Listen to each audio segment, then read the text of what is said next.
রাহমাতুল্লাহ, আমার সাংবাদিক বন্ধুগণ এবং আমার সম্মানিত এলাকাবাসী, আমরা নির্বাচন পরবর্তী যে সহিংসতা শুরু হয়েছে, যেটা নির্বাচন চলাকালীন সময়েও ছিল, নির্বাচনের পূর্বেও ছিল, আমরা এই বিষয়ে প্রশাসনের দৃষ্টি আকর্ষণ করেছি, আমার প্রতিপক্ষ প্রার্থীরও দৃষ্টি আকর্ষণ করেছি। আমার পাশে এখানে আছেন দুলাল, যিনি বিদেশ ফেরত, নির্বাচনের এই গুরুত্ব উপলব্ধি করে বিদেশ থেকে এসে আমাদের এখানে কাজ করেছেন। আজকে সিলনিয়া বাজারে বিএনপির সন্ত্রাসী এই মামুন জয় হাসানের নেতৃত্বে তাকে হত্যার পরিকল্পনা নিয়ে তারপর আক্রমণ করেছে এবং সে দৌড়ে পালিয়ে যাওয়ার পরেও তাকে ধরে এবং তার চেয়ার ভেঙে তার সমস্ত তার শরীরকে মেরে পিটিয়ে থেতলে দেওয়া হয়েছে। তার হাত সম্ভবত ফ্র্যাকচার হয়েছে ডাক্তার বলছেন, এবং তার চোখও দেখেন সে চোখটা মেলতে পারছে না।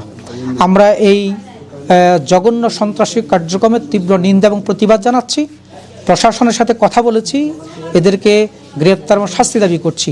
একই সাথে প্রতিপক্ষ প্রার্থী আমি আব্দুল মিন্টু ভাইয়ের সাথে একটু কথা বলেছি, ওনাকে বলেছি ওনার এই সন্ত্রাসী কর্মীদেরকে নিয়ন্ত্রণ করার জন্য, আমি জানি না তিনি কী পদক্ষেপ নিচ্ছেন, আমরা অবিলম্বে তাদের এই কর্মীদেরকে নিয়ন্ত্রণের জন্য এবং একটি সম্প্রীতিপূর্ণ পরিবেশ রক্ষা করার জন্য ওনার প্রতি আহ্বান জানাচ্ছি এবং আপনাদের মাধ্যমে আমরা এই অন্যায় আচরণের বিচার দাবি করছি।